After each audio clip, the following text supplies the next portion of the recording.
Media friends, welcome to today's press conference on the 2023 to 24 budget initiatives. This is the press conference on the key initiatives under the Innovation, Technology and Industry Bureau. We have Professor Sun Dong, the Secretary, Mr. Eddie Mack, Permanent Secretary of the Bureau, Ms. Lillian Chong, Under Secretary, Ms. Rebecca Pun, Commissioner for INT, and also Mr. Tony Wong, Acting Government Chief Information Officer. Professor Sun Dong will give us some opening remarks and then we will take questions. Members of the public, media friends, good afternoon to you all. I will now briefly explain to you the key initiatives in relation to the Innovation and Technology and Industry Bureau under the 2023 to 24 budget, and then I will take questions. The country has been offering staunch support for Hong Kong's INT developments. The National 14th Five-Year Plan gave explicit support for Hong Kong to become an international INT center. The Hong Kong SAR government will seize the opportunities brought about by the 14th Five-Year Plan as well as the GBA development to invest in INT and drive high-quality economic growth. Last December, we have published the Hong Kong INT Development Blueprint. There are 4 directions and 8 key strategies in promoting Hong Kong as an international INT center. This year's budget puts forward a number of key initiatives to tie in with the 4 directions and 8 strategies. This is to implement the relevant proposals in the blueprint. It includes enhancing our INT ecosystem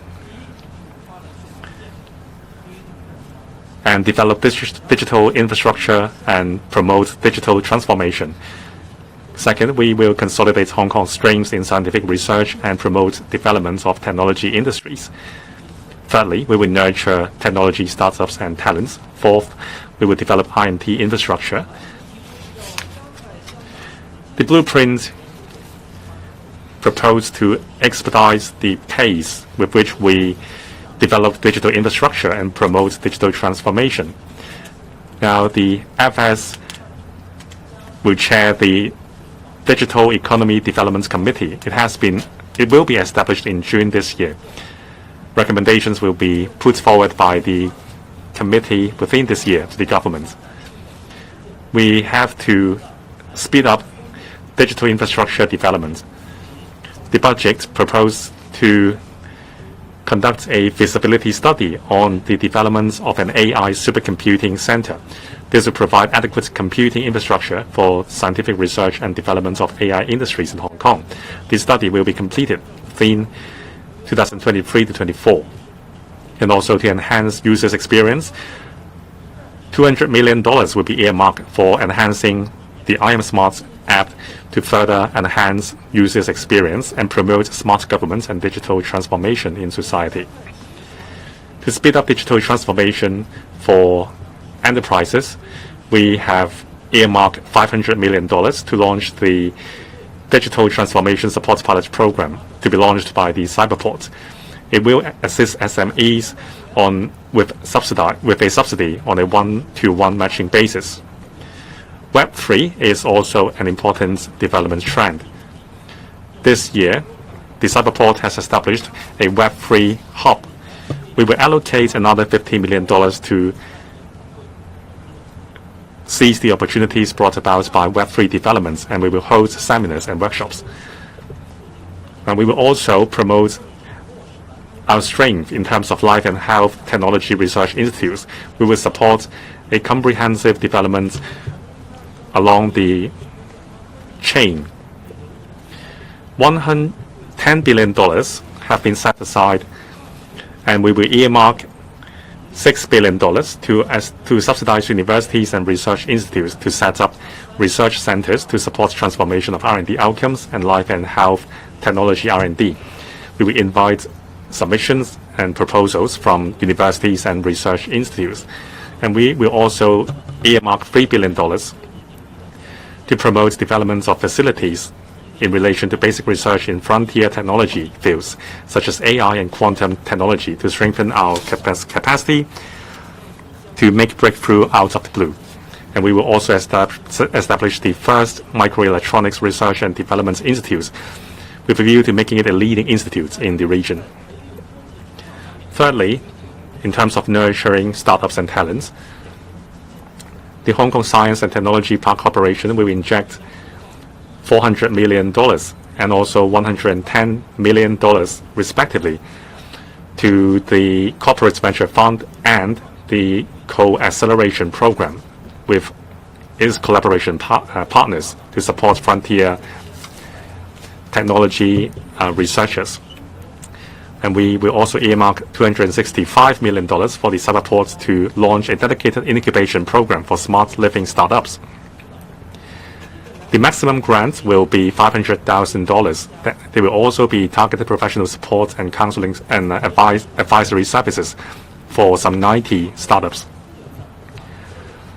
Now, to nurture our future talents, we will allocate $300 million to continue to provide subsidies under the IT Innovation Lab in secondary schools programs. Up to $1 million subsidies will be provided to each publicly funded secondary school to nurture R&D talents in the future. Finally, we will develop R&D infrastructure and promote new industrialization. The planning departments, as well as the CDD, will take forward planning and engineering of various R&D infrastructure. Now, in year 2024, a site formation work will be carried out for the 3 buildings in Santine Technopole and also the HKSITP in the Lok Ma Chau Loop. It will allow more overseas enterprises in the field to establish a presence in Hong Kong. To promote new industrialization, we have tasked the Hong Kong Science and Technology Park Corporation to conduct the first feasibility study on the second advanced manufacturing center. Innovation and technology is very important for the overall development of Hong Kong.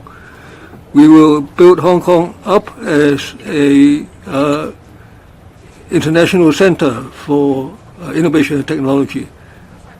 Questions are now welcome. Please freely ask questions. You will be given the mic. Don't ask more than 3 questions, and please focus on the measures related to the budget.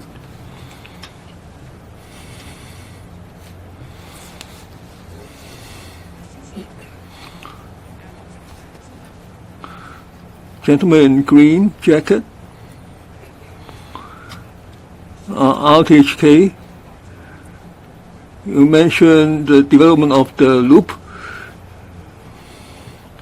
Now, the resumption of the original use takes a certain time period. When will the land be released? And the Secretary mentioned that you personally made phone calls to invite talents and investments. Now, how much have you succeeded? Now, concerning the talent pass scheme, how many have you recruited, and so on. Now, concerning the development of the loop, earlier we already stated that by end of 2023 we will start inviting investments, and the first 3 buildings will be completed after 2024. The scheme is in progress. The government is now working through all its departments. We will resume the uses of the loop for technology and innovation. And we will work closely with OASES to attract more investment, and there are some companies who have now come to domicile in Hong Kong. Now,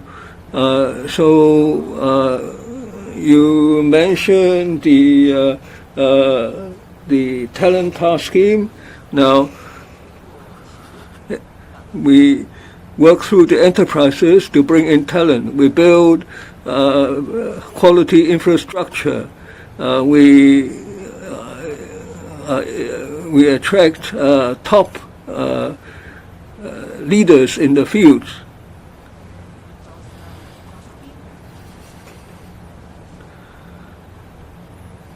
Gentleman in the second row on the left, Hong Kong Baptist University. Now you mentioned the AI supercomputing center. Now, where will you get the large quantity of data required, and will there be measures on data security? Thank you for your questions. Now, I will ask the Acting Government Chief Information Officer, Mr. Wong, to answer your question. Now on the AI supercomputing center, mainly it provides quick, fast, and strong computing power for the institutions. For instance, the tertiary institutions, the research companies, and even government departments that make use of large quantities of data. Now, the data mainly belong to those institutions and the companies. Now, the supercomputing center, the development and construction will follow international standards. They will take on board data security standards accepted internationally, and we will have a set of data security policies and standards, and the center will adhere to that strictly, especially international standards, ISO 2701. These are usually adopted standards, and those include various safeguards, infrastructure, the data storage and transfer, and so on. They are strict requirements. Now, there's strict management of the whole system, the detection and reaction mechanisms. Now, the data centers and the supercomputing center have all to comply with those. Gentleman on the left in green, cable TV. Now on life health sciences side, 6 billion will be subsidies for universities and research institutes. How many institutions will be subsidized? What institutions have contacted you, and on what themes? And the budget has allowed $200 million for the I Am Smart. Now, many members of the public have to queue a long time for government services. Will there be more government services that will be electronically enabled? Now, $6 billion for life sciences development. Now, this measure was already announced in the budget last year, $10 billion. So we now take out $6 billion first to subsidize local universities for development of life sciences. We encourage each university to focus on the theme of life sciences. Now, so there will be studies across institutions and even across boundaries. And we encourage the invitation of top scientists from around the world to constitute new research platforms and teams. And we know that for Hong Kong to become an international science and technology center is that we have to engage in big data, basic research, and we have to move from 0 to 1 in our breakthrough efforts. Now, this has already been recognized by institutions around the world. Now, we have to strengthen the capabilities of our university research facilities. Now, over the past year, for various reasons, regarding the R&D by the universities, we didn't invest as much as some of our neighbors. So we have to seize the opportunities and provide more financial assistance to our universities. That's why we are putting up the $6 billion. As for IM Smart, I will again ask Mr. Wong, the acting GCIO, to reply. Now, in December 2020, the government introduced the IM Smart, so the public can contact government departments through electronic certification. Now we have 260 government and private services that make use of IM Smart. About 1.8 million members of the public have already registered as users, and 31 million usage services have been in place, have been implemented. Now, the government undertook to make all services electronical in 2 years, and we make use of the IM Smart platform. We simplify, streamline some common government services, and the departments can step up the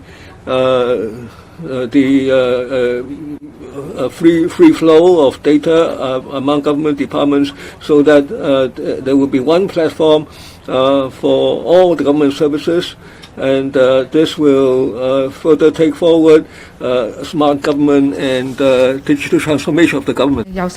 Next question, please. The gentleman in blue. SCMP. So that I have two questions. The first one is about the chip, the microelectronics R&D center. Chip development in other places have taken decades to deliver outcome. What do you think about the patience of the community and the investors in waiting? I mean, how long are you going to expect to see some outcome from this chip development or research? And do you think that the investors may lose patience? And how about the equipment? Because China is being hit by the US sanctions. So do you think Hong Kong might be affected in that manner? And without the equipment, if there's a sanction also imposed in Hong Kong, how Hong Kong can overcome or deliver the outcome? The second question is about the talent. Now there is the Go Cai Tong, the plan, the scheme. They have now imposed the new criminal record requirement. And also there's some bad press surrounding a recent applicant. Do you think that might deter some potential talents coming to Hong Kong, especially you need to disclose more information? Would that affect the Hong Kong's appeal for the talents in the innovation sector? Thank you. Okay, thank you for your two questions. I will try to answer your first question. Then second question will pass to permanent resident Mr. Eddie Ma. For the first question about the microelectronics center, as you know, microelectronics is one of the global future technological trends and represents an industry with a strategic importance. So today, many countries invest a lot of resources to develop this industry. Okay, for microelectronic industry development. Okay, Hong Kong used to have a very good electronic industry, including semiconductor industry, decades ago. Okay, so even today, Hong Kong also has a very strong research team with a lot of remarkable research outcome. Okay. So in order to make better use of the Hong Kong advantages and serve our countries, so we plan to establish such a microelectronic research institute. You may know that the Hong Kong Science Park already identified Yuan Lang Inno Park as a microelectronic center. We already invest some money to build the microelectronic center building that includes pretty good cleaning room, dangerous goods storage warehouse, waste disposal system, as well as a laboratory to test product quality and reliability. Okay. So now we plan to build an institute on top of that development in the existing microelectronic center. So our purpose is to strengthen the collaboration among research, academic, industrial sectors for cooperation. And we also want to utilize this important platform to facilitate the industry development, such as we can provide some very expensive equipment use for our industry. Okay. Also, we want to utilize this platform to attract, to pull together mainland and overseas talents while nurturing the local talents. So this is our major purpose of building this microelectronic research institute. How to organize, how to operate this institute? I can tell you a good model. The good model is IMEC in Belgium. IMEC, the full name is Inter-University Microelectronic Center in the Leuven of Belgium. This is a very, very good center. That will be our learning model. Now I pass Eddie Ma for the second question. Thank you so much for the questions. In terms of talent attraction, I think you all will notice from this year's FS financial budget that the government will invest quite significantly in quite a number of areas that Hong Kong has strength. We will invest into the development of life and health tech research centers. We will invest in the development of a microelectronics research and development center. We will also invest into building more facilities for frontier researchers such as AI and quantum technology. You will also note from the budget that the two parks, the science park and also the cyberport, will also put in additional funding for supporting startups. All these investment will help create a more vibrant I&T ecosystem in Hong Kong. And these vibrant ecosystem will not only attract enterprises to come to Hong Kong, but more importantly, this all will provide a very important platform for all those I&T research talents and research teams to come to Hong Kong. And this is the main reasons behind all these investments. Thank you. 下一條提問， Next question, please. The gentleman in white. Good afternoon, Secretary and officials. I'm from Mingpao Daily. About the AI Supercomputing Center. My first question is on why the government has come up with this idea. Has the government made reference to the mainland, Japan and Singapore? What case studies have the governments done?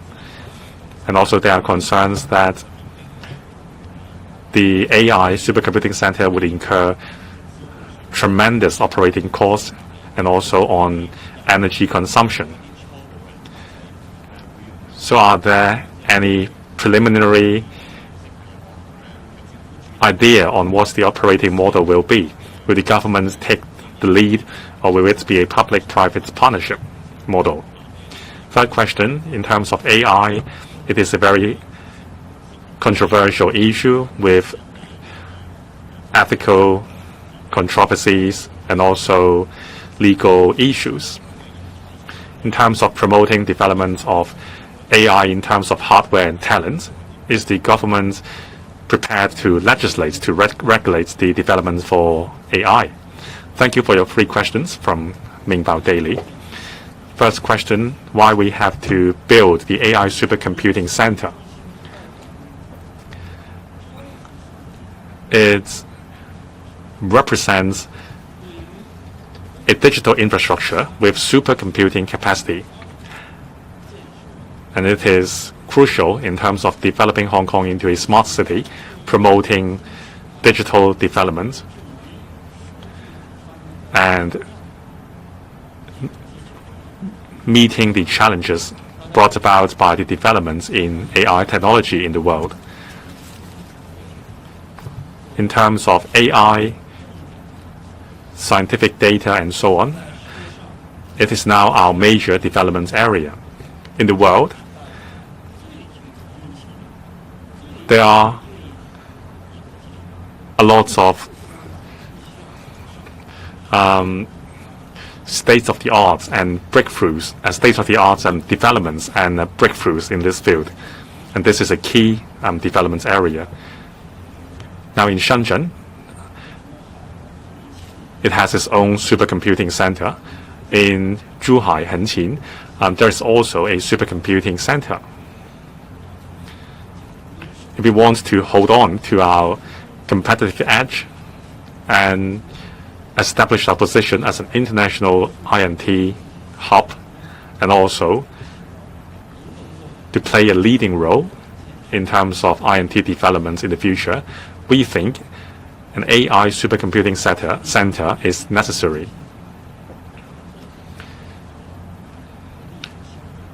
Now, what's so unique about this supercomputing center is that it will be based in Hong Kong and facing the world.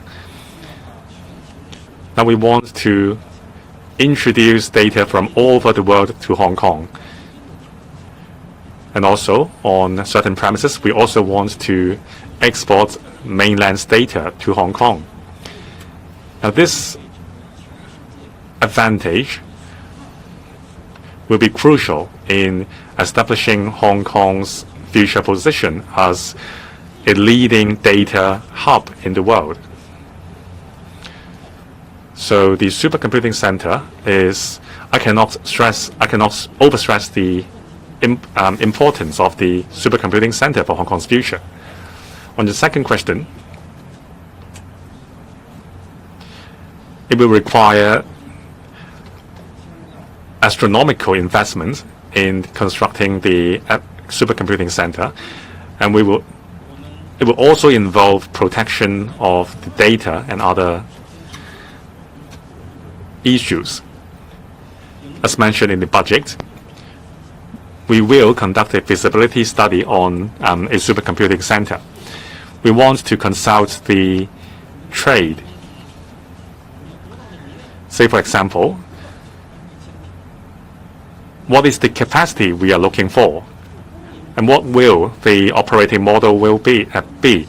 Will it be run by the government, by the private sector, or a partnership model? What will the location be, so that we can better face the world? These are the questions we have to study. We also hope that by Hong Kong building a high-quality supercomputing center, the world's top industries will be attracted to Hong Kong.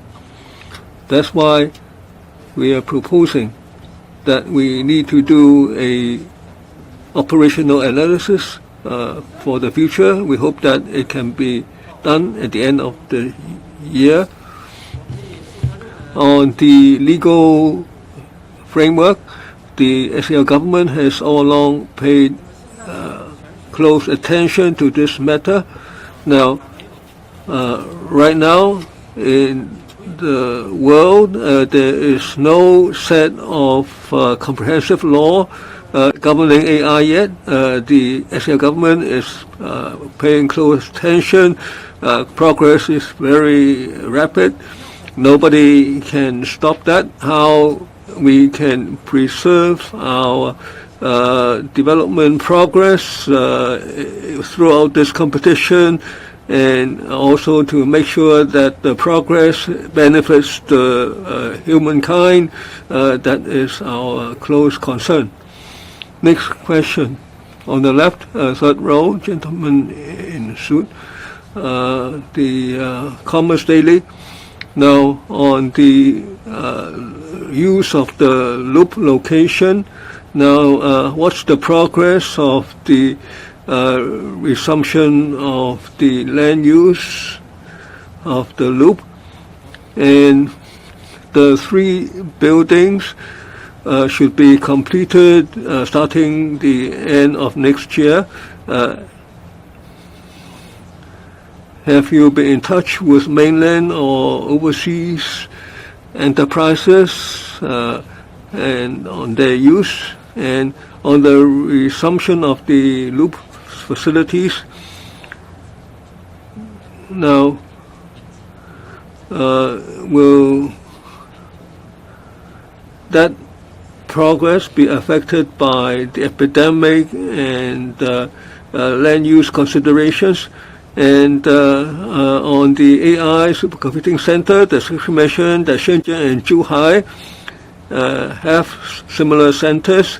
Now, after your center is completed, the data therein, will that be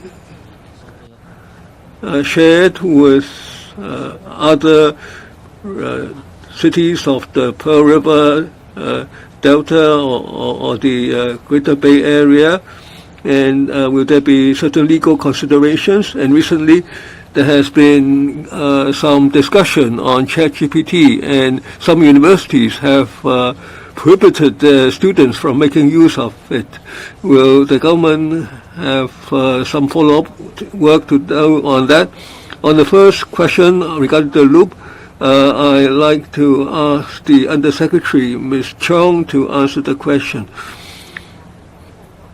Concerning the timetable of the loop and the resumption of the facilities, now of the segregation facilities, now we have a timetable.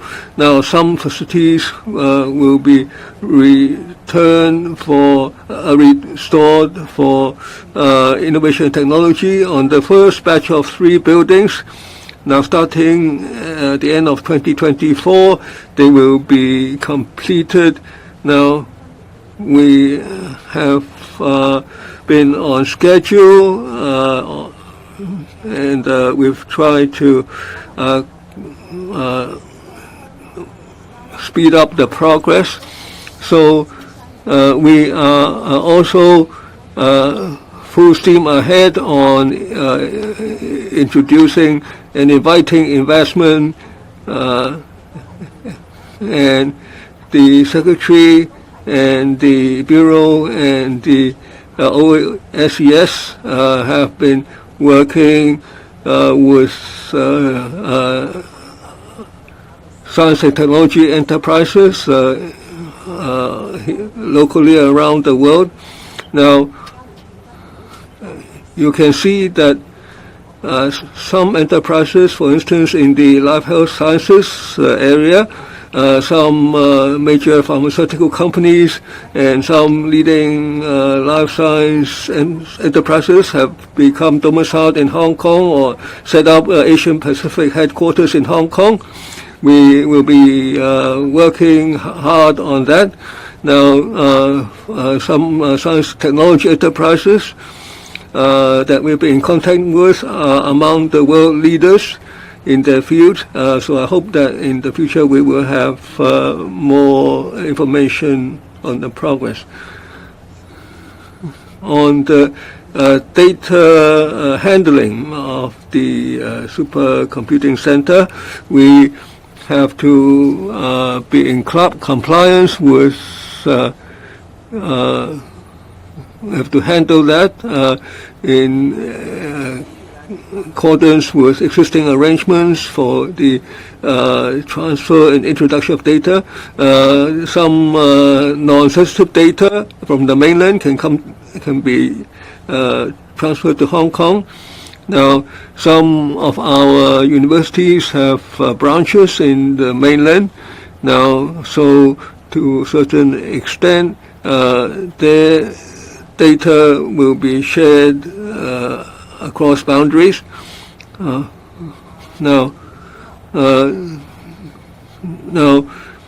we will try to have a sharing of data from the mainland to the extent that's possible. Now, we'll be working on that. Now, ChatGPT is a hot topic right now. Every day there is some new technologies that is groundbreaking, and ChatGPT is one of them. Now, we believe the technologies like the ChatGPT can affect every one of us profoundly in the future. Now,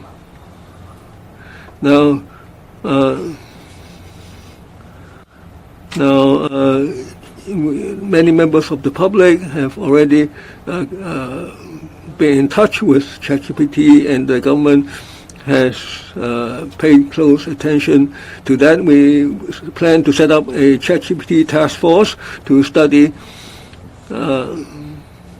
what type of measures to meet those challenges as they arise. That's why in the budget this year, the Financial Secretary set out $3 billion for AI, electronic communications, and also, so we need to invest resources in these fields, in this sense. Next question, please. The lady in black. 3 questions from TMHK. So the first question is about the policy direction. It varies from AI, Web3, quantum technology, and macroeconomics. Does Hong Kong have enough money and talent to do it all? Just now you mentioned about ChatGPT. Take OpenAI as an example. A single company has been funded about $11 billion US, but Hong Kong is expected to spend a total of $3 billion between AI and quantum technology. Is it practical? And among the different areas, which one do you think is more promising? The second question about the digital transformation support pilot scheme. Does the SMEs, given that the SME staff may not be as tech savvy, how can the SME learn about how digital transformation can help their own businesses? And do you have more details of the plan, given that there's more than 350,000 SMEs in Hong Kong? Will it be more focused on sectors hardest hit by the pandemic, for example, the tourism sector? So the last question about the supercomputing center, you also mentioned that it will be challenging to gather all data to Hong Kong. Are there any initial talks with the mainland authorities to import mainland data to Hong Kong? And the center can cost the government a lot. Do you have any KPIs to decide whether or not it is worth it? Thank you. Thank you for raising 3 questions. I will try to answer your first question. The second question will pass to permanent resident Eddie Ma, and third question may be passed to Tony Wang. It's okay? Yeah. Okay. For the first question about the policy, in the Hong Kong anti-development blueprint promulgated last year. Okay. Also in the policy address made by the chief executive in October last year, we have identified 4 focusing areas for Hong Kong. The first one is life and health technology. Second is artificial intelligence and data science. The third one is the fintech. And the fourth one is advanced manufacturing and new energy technology and so on. Okay. So today in the budget speech made by the finance secretary, all the proposed measures align with our strategies proposed either by chief executive in his policy address or our anti-development blueprint. We talk about the 6 billion investment for the life science. We talk about the 3 billion investment for artificial intelligence. We also talk about the microelectronic center development and so on. Oh, you can see, you can check all the measures proposed in the budget speech. Okay, aligned with our previous policies. Okay. So one thing I want to emphasize to you is, before we propose this measure in the budget speech, we have made very, very thorough investigation to make sure all of them will be financially feasible. So actually, we are confident all our proposed goal can be achieved by working with stakeholders in the society. Now I pass question to Eddie Ma. Thank you. Thank you so much for the question. You asked about digital transformation, right? As you all know, digital transformation is an inevitable process for business to move up their value chain. And right now, many SMEs are seeking digital transformation. But as you said, many do not know or do not have a clear idea how they should go about. It is against this backdrop that the Financial Secretary has set aside 500 million Hong Kong dollars for Cyberport to launch this support program called the Digital Transformation Support Pilot Program. The program assists to assist SMEs, particularly those with a low degree of digital application or digital adoption, to assist them in applying ready-to-use and basic digital solutions packages. The idea is that the scheme will provide funding support on a one-to-one basis for these SMEs, to embark on this digitalization journey. It is expected that these digital solutions, each of them, will not cost more than 100,000 Hong Kong dollars, and over 8,000 SMEs will benefit from this pilot program. As this is a pilot program, we will select certain industry sectors to participate in the pilot program first, and then review the effectiveness thereafter. Thank you.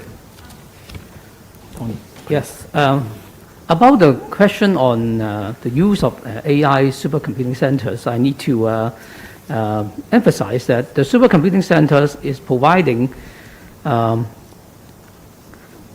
computing resources to institutions, to companies using the center's services.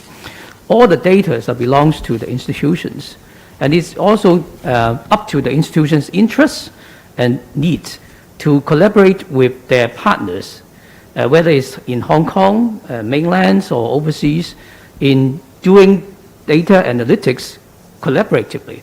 But the data will be in Hong Kong in order to use these supercomputing resources.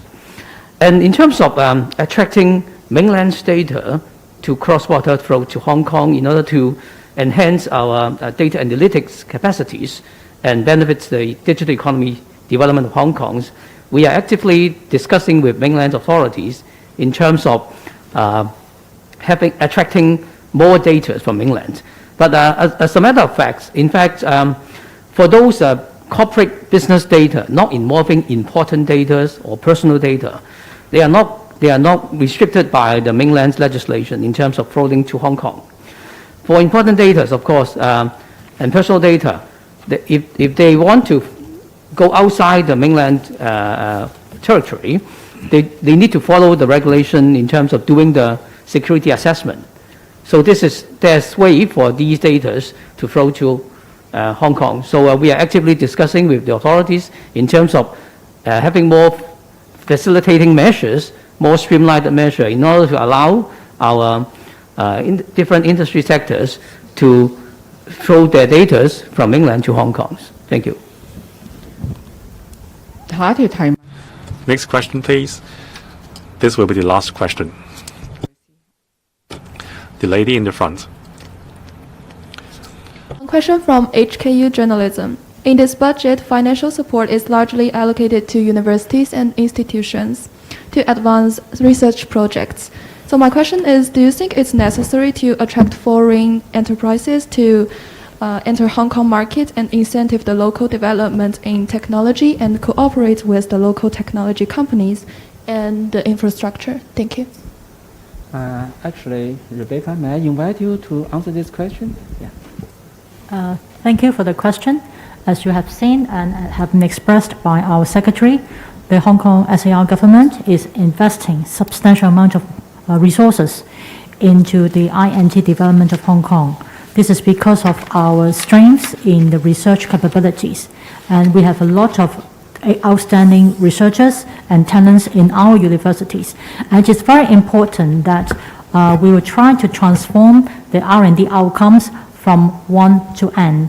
And this is something that we are going to do with the RAISE Plus scheme, which is research, academic, and industry sector plus scheme. This is a scheme to promote the transformation of the R&D outcomes from universities. And throughout this scheme, we will invite the industry to join forces with the universities so that we can fully capitalize on the research outcomes as well as the resources from the industry, and as well as to generate economic benefits in the long term for the society. This is a very important aspect for our INT development. Thank you. Thank you. That is the end for today's press conference. Thank you very much.